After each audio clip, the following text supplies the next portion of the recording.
Graça e paz em Cristo Jesus, nosso Senhor. Amados irmãos, vamos ler a palavra do Senhor na primeira carta do apóstolo Paulo, escrevendo à igreja de Tessalônica, no capítulo de número 2, verso 1 até o 12º verso.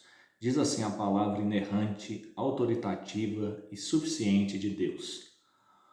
Porque vós, irmãos, sabeis pessoalmente que a nossa estada entre vós não se tornou infrutífera.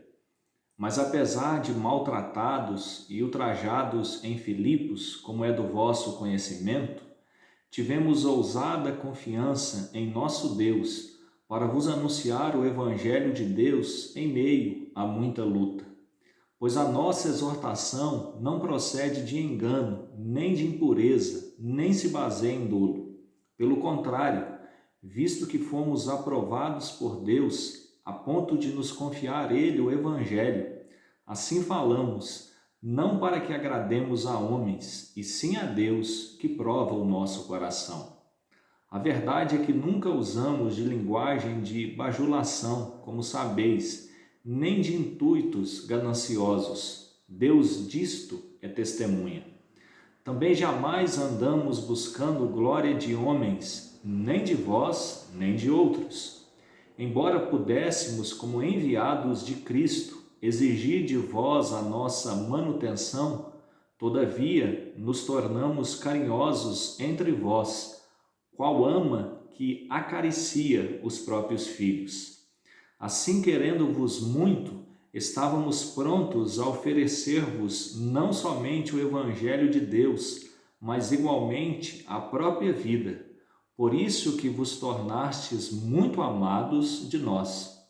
Porque vos recordais, irmãos, do nosso labor e fadiga, e de como noite e dia, labutando para não vivermos à custa de nenhum de vós, vos proclamamos o Evangelho de Deus. Vós e Deus sois testemunhas do modo por que piedosa, justa e irrepreensivelmente procedemos em relação a vós outros que credes. E sabeis ainda de que maneira, como pai a seus filhos, a cada um de vós, exortamos, consolamos e admoestamos, para viverdes por modo digno de Deus, que vos chama para o seu reino e glória. Oremos nesse instante. Deus amado, Deus bendito, visita assim a tua igreja nesse momento, abençoa o teu povo pela exposição da tua palavra. Ó Deus, obrigado por esses recursos eletrônicos que o Senhor nos proporciona e que essa devocional abençoe aqueles que fazem parte da tua igreja e que terão acesso a ela.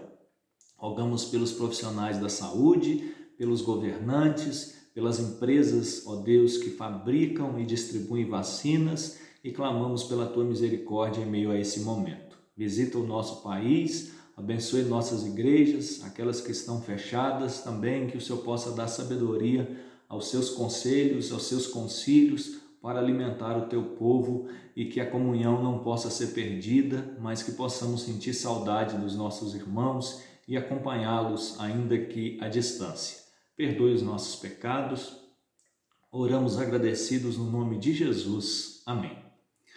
Queridos, uma das características mais comuns do ser humano é sempre considerar que a situação que ele enfrenta, ou que a sua geração enfrenta, ou que a sua família enfrenta, é a mais difícil de toda a história e que não há precedentes para isso.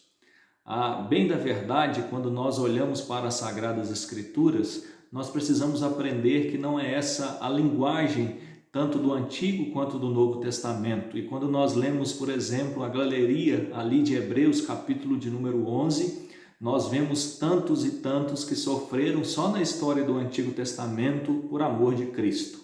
Quando pensamos então no capítulo 12, ali o autor, inspirado pelo Espírito Santo, vai deixar bastante claro que nós temos uma nuvem de testemunhas que nos apresentam o seu valor e a sua dignidade em servir ao nosso Rei. Quando pensamos no Novo Testamento, nós nos lembramos de todos os apóstolos, exceção feita na realidade ao apóstolo João, que vieram a serem mártires. E quando nós pensamos ainda nessa questão de ser mártir, nós temos ali o primeiro, logo no início do livro de Atos dos Apóstolos, o diácono Estevão, e nós também temos o apóstolo Tiago, que rapidamente ele também foi morto por ordem do Império Romano. Quando nós lemos as Sagradas Escrituras, com certeza nós podemos pensar no apóstolo Paulo como uma testemunha, como um especialista no que diz respeito a sofrer pelo amor do nosso Senhor Jesus Cristo. É tanto que ele escreve aquela segunda carta aos Coríntios, defendendo a sua autoridade apostólica. Nós, infelizmente, sabemos pelos relatos históricos que aquela igreja chegou a duvidar da autoridade de Paulo e ele precisou, tanto na primeira, mas principalmente na segunda carta, apresentar as credenciais verdadeiras e dignas do seu apostolado, como no 15º capítulo da primeira carta aos Coríntios, onde ele trata da ressurreição de Cristo, que apareceu a mais do que a 500, e também a ele, que é um nascido fora do tempo. Ele se apresenta como o menor dos apóstolos. Na primeira carta a Timóteo, ele se apresenta também como o pior dos pecadores, porque ele sofreu pelo Senhor. Mas podemos sim considerá-lo como um homem especialista em sofrer. Voltando à segunda carta aos Coríntios, no capítulo de número 11, ele escreve um tratado sobre muitos sofrimentos que ele enfrentou e depois nós sabemos que ele ainda passou por tantos até ser degolado no ano de número 68 ou 69, a discussão aí dos estudiosos, por ordem do imperador Nero, na Via Ápia, ali na cidade de Roma. Mas muito bem, meus irmãos, quando nós olhamos também para o sermão profético do nosso Senhor Jesus Cristo, e esse sermão profético, esse sermão escatológico, lembrando que a escatologia é a doutrina que trata dos últimos dias, nós podemos perceber que o sofrimento já havia sido testemunhado e profetizado pelo nosso Senhor Jesus Cristo. Nós temos 3 textos paralelos, nós temos Mateus capítulo de número 24, nós temos também Marcos capítulo de número 13 e nós temos também o texto ali de Lucas capítulo de número 21. Nesses 3 textos, os discípulos chamam o Senhor Jesus Cristo e demonstram a sua grande admiração pela construção, pela arquitetura do templo, e ali o Senhor Jesus Cristo vai dizer que aquelas pedras poderiam e seriam destruídas e que ele reconstituiria em apenas 3 dias. É lógico que ele estava falando da ressurreição dele e nós sabemos que o templo representava a própria presença de Deus e agora o Senhor Jesus Cristo, o Messias, o Filho do Homem, estava diante deles. Eles só compreenderam isso após a ressurreição. Mas Cristo, ele vai falar da manifestação terrível dos últimos dias, que ele ali apresenta como o princípio das dores e depois também ele vai apresentar, tendo essa estrutura da mulher grávida, como a intensificação das dores. Mas no sermão profético, Jesus não está tratando apenas dos últimos dias, mas ele também estava tratando de um princípio que ele tira do Antigo Testamento, do profeta Daniel, que é o abominável da desolação. Cristo estava falando da destruição daquele templo, e isso veio acontecer no ano 70 da era cristã, quando então Tito Vespasiano, que era naquele momento comandante do exército romano, futuramente Tito Vespasiano veio a se tornar um dos imperadores romanos. Ele invadiu Jerusalém, ele destruiu absolutamente toda a cidade, ele destruiu o templo, as mulheres foram mortas, as crianças foram mortas, muitas mulheres foram abusadas, crianças foram abusadas. Quando você lê a obra conhecida do historiador do primeiro século, Flávio Joséfo, a História dos Hebreus, que é editado em português, é uma leitura que vale muito a pena. Já há muito tempo esse livro está traduzido. Você vai perceber a intensidade do sofrimento que eles viveram, que Cristo havia profetizado e menos de 40 anos depois da ascensão do nosso Senhor Jesus Cristo, a igreja no Novo Testamento já passou por essa situação. O apóstolo Paulo mesmo, escrevendo aos Filipenses, escrevendo também aos Coríntios, tanto na primeira quanto na segunda carta, escrevendo aos crentes romanos, o apóstolo Paulo ele vai sempre mostrar a sua preocupação com os cristãos judeus, com os cristãos da Judéia que estavam sofrendo, e que os gentios, que as igrejas gentílicas também assim pudessem auxiliá-los no que diz respeito às suas manutenções. É tanto que esse texto, ou esses textos paralelos dos evangelhos de Marcos, de Mateus e de Lucas falam sobre não apenas o final dos tempos, mas também o ano 70, que Cristo vai dizer que aqueles que estavam na Judéia, a Judéia era a região que nós podemos falar como um estado, aqui como nós temos, por exemplo, Belo Horizonte como a capital de Minas Gerais, assim como nós temos Porto Alegre como a capital do Rio Grande do Sul, assim como nós temos Fortaleza como a capital do Ceará, e assim a capital federal, que nós muito bem sabemos que é Brasília, e você possa citar o estado que você quiser ou o Distrito Federal. Ali nós tínhamos Jerusalém como a capital, e a região ou o estado era a Judéia. Cristo vai dizer que aqueles que estavam na Judéia deveriam correr para os montes, fugir para os montes, tamanha era aquela calamidade. E ainda no texto de Lucas 21, você se lembra que o Senhor Jesus Cristo também vai falar que um desses sinais que antecediam a sua segunda vinda está associada à transmissão de uma doença, como o que nós vivemos nesse momento. Mas o que eu quero destacar não é propriamente o final dos tempos, mas sim a perseguição que a igreja já viveu no ano 70, a morte dos apóstolos como mártires, a morte também do diácono Estevão, e assim os sofrimentos que o apóstolo Paulo vai relatar na segunda carta aos Coríntios, capítulo 11. Me faltaria tempo para falar de tantos e tantos detalhes, mas esse texto ele vai nos trazer um ponto muito grande, muito significativo sobre o sofrimento, para que nós possamos considerar o que vivemos nesse momento. Na terça-feira, dia 29 de março do ano de 2021, o Brasil mais uma vez ele bateu o recorde de mortes por Covid-19, mais de 3.700 mortes, e com certeza nós vivemos um momento de dor, de luto, de sofrimento, mas eu quero que os irmãos considerem que isso não é inédito, isso não é a primeira vez. Você no período da Reforma já ouviu com certeza, estude sobre a noite de São Bartolomeu, onde os puritanos, muitos puritanos, os huguenotes franceses morreram por causa do Evangelho, e nós temos tantos episódios de massacres por aqueles que verdadeiramente servem ao Senhor.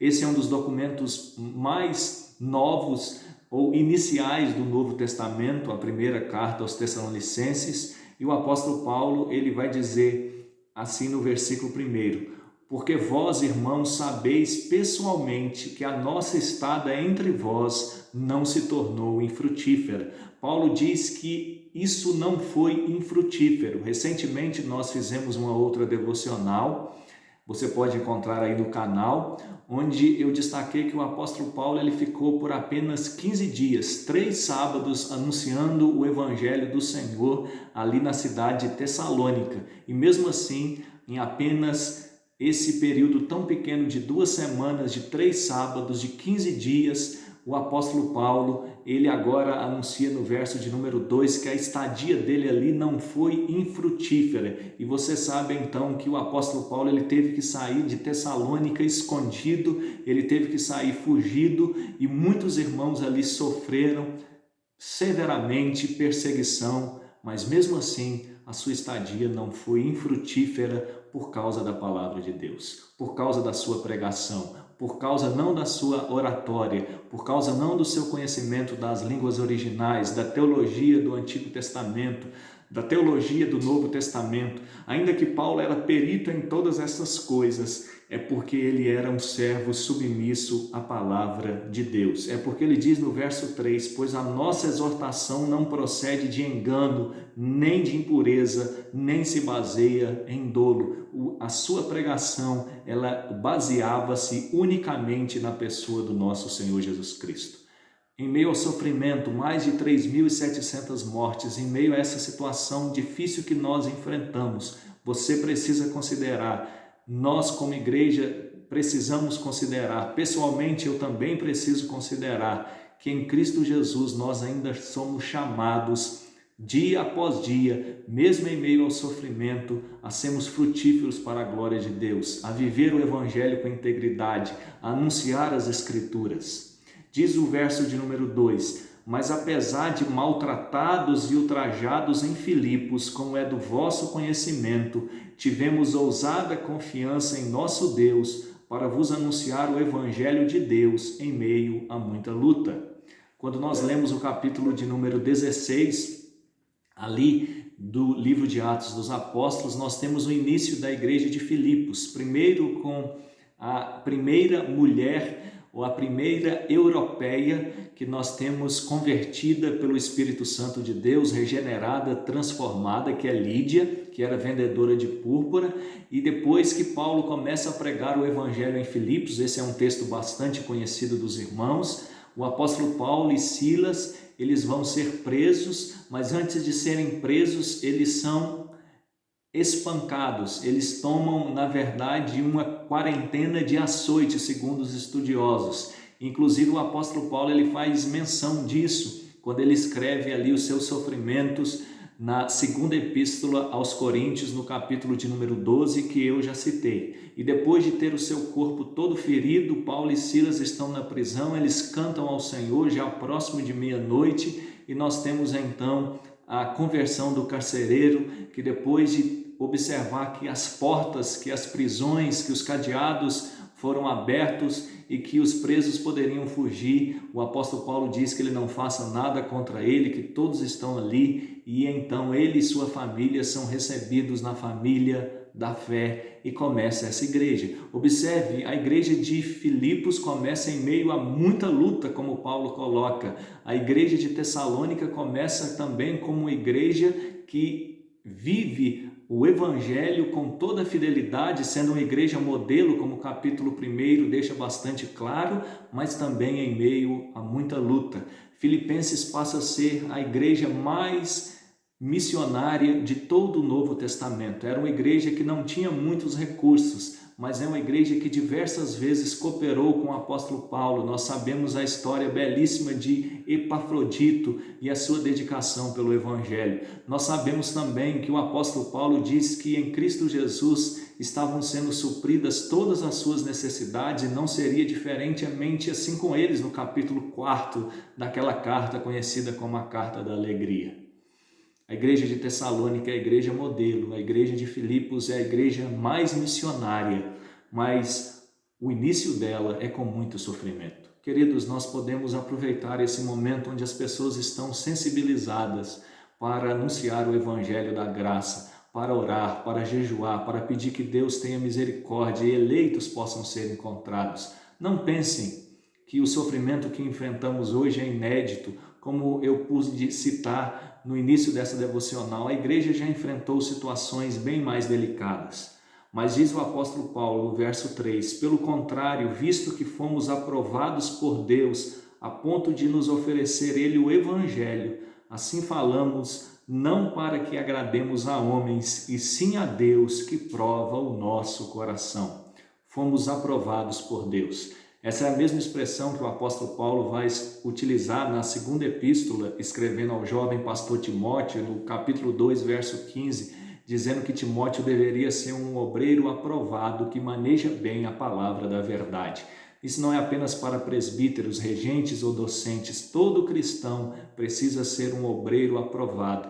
Queridos, o apóstolo Paulo ele vai falar sobre consolo no versículo 12. E se tem algo que o mundo precisa nesse momento é de consolo. e nós temos o consolo por meio das Escrituras, por meio da verdade de Deus. Essa expressão aprovados que Paulo utiliza aqui, utiliza também escrevendo a Timóteo, na tradição grega, ela era uma palavra que estava associada ao contexto militar, é aqueles que foram aprovados para servir, para defender o Império Romano. Queridos, isso a Escritura está nos mostrando que nós fomos designados pelo Senhor para servir ao seu reino. Não que tenhamos capacidade própria. Paulo disse, como eu já citei, que ele era o pior dos pecadores, mas porque a graça de Deus, por causa da eleição do Pai antes da fundação do mundo, por causa da obra do Espírito que nos regenerou, por causa da obra de Cristo na cruz, nós somos designados por Deus. O apóstolo Paulo diz que foi confiado a ele o Evangelho, no versículo de número 4. Ele não está preocupado em agradar nem aos homens de Tessalônica, nem, na verdade, ele está preocupado em agradar outros homens, diz o versículo de número 6. Mas ele quer sim agradar a Deus que prova o coração.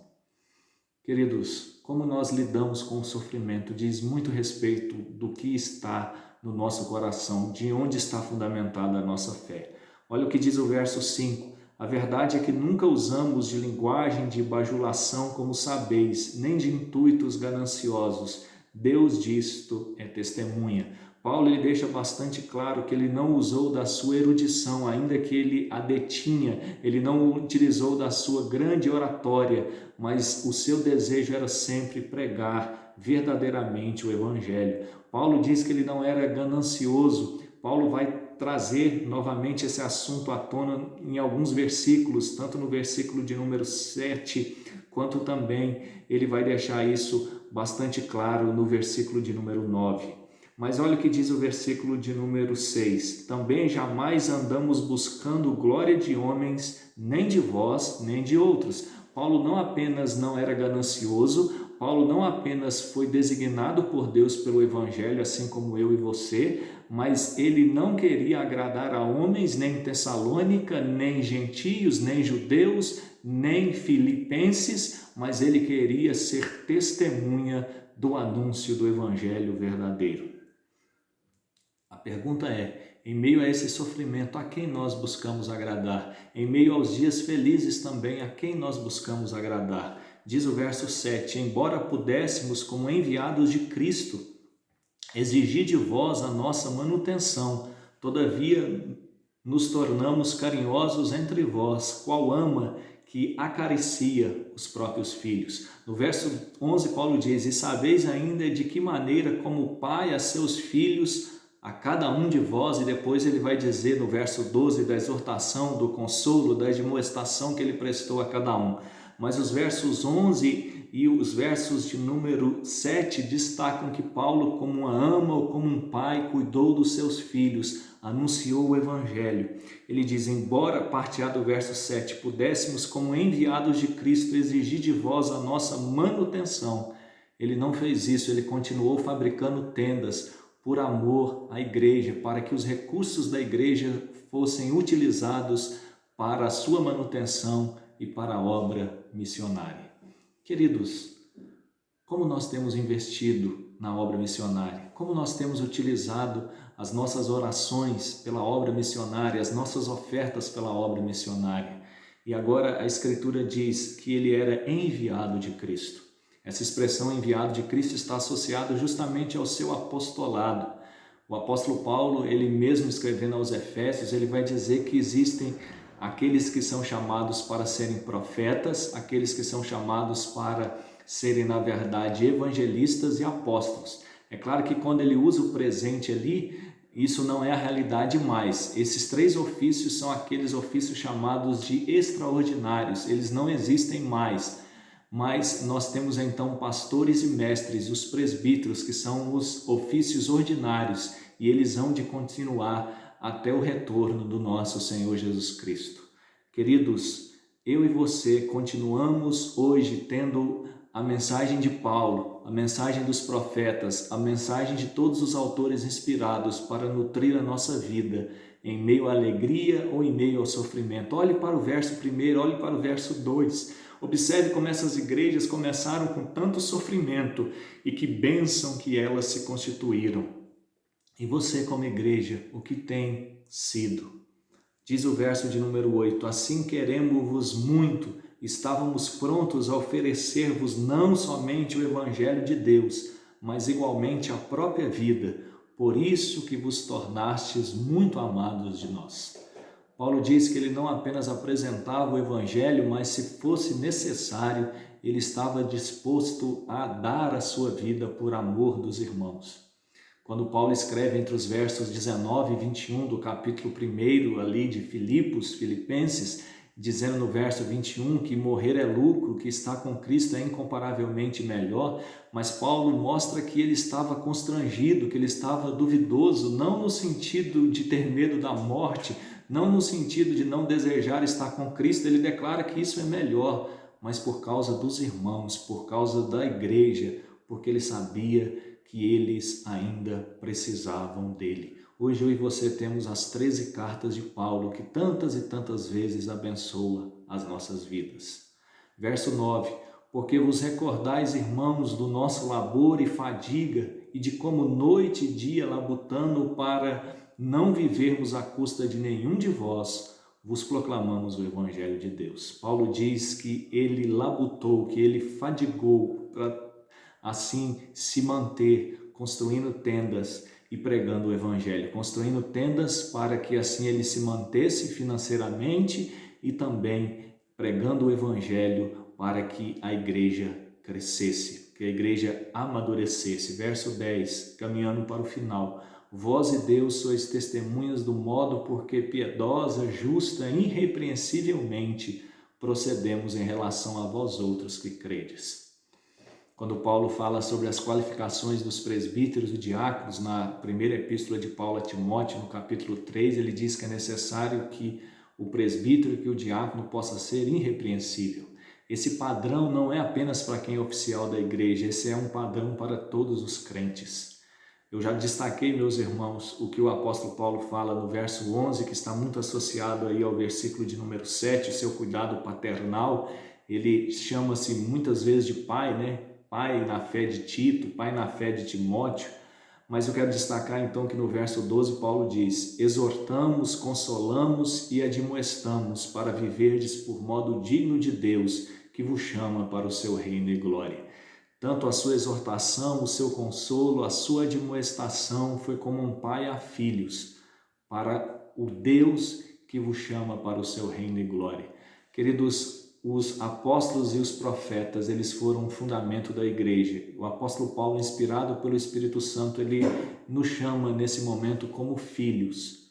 Ele nos exorta, ele nos consola, lembrando da esperança do Evangelho, quando ele diz que o chama para o seu reino e glória.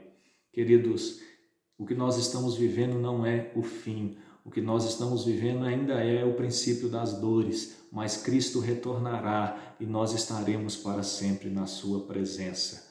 E o apóstolo Paulo nos admoesta a, em meio a toda essa situação, olhar para o versículo de número 2 e ver. Mais uma vez eu leio. Mas apesar de maltratados e ultrajados em Filipos, como é do vosso conhecimento, tivemos ousada confiança em nosso Deus, para vos anunciar o Evangelho de Deus em meio a muita luta.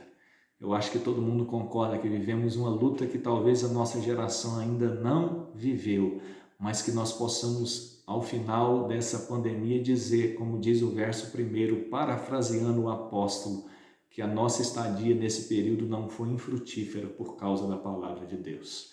Que você possa exortar, admoestar e consolar com a mensagem do Evangelho e que Deus nos guarde pelo seu amor. Vamos orar?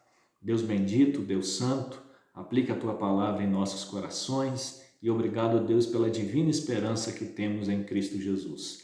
Visita o nosso país nesse momento delicado, onde muitas famílias estão de luto, onde os hospitais estão cheios, mas nós confiamos, ó Deus, naquele que detém todo o poder no céu e na terra e que pode fazer muito mais do que tudo aquilo que pedimos ou pensamos, como observamos aqui no histórico do início, tanto da igreja em Tessalônica quanto na igreja de Filipos. Fica conosco, abençoe assim o teu povo em toda a terra. Nós oramos no nome de Cristo. Amém.